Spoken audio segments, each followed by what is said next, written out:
Hello guys! Today's videos is kakatapos ko lang sa aking mga gawain guys. So alas 10 na ng gabi dito sa Kuwait.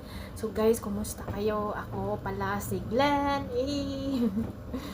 So guys, hope guys na mag-watch kayo sa YouTube ko dahil hindi naman ako everyday nag-post ng video sa aking YouTube guys dahil sa page po ako nag-post everyday. So guys, ang bilis talaga ng panahon, no?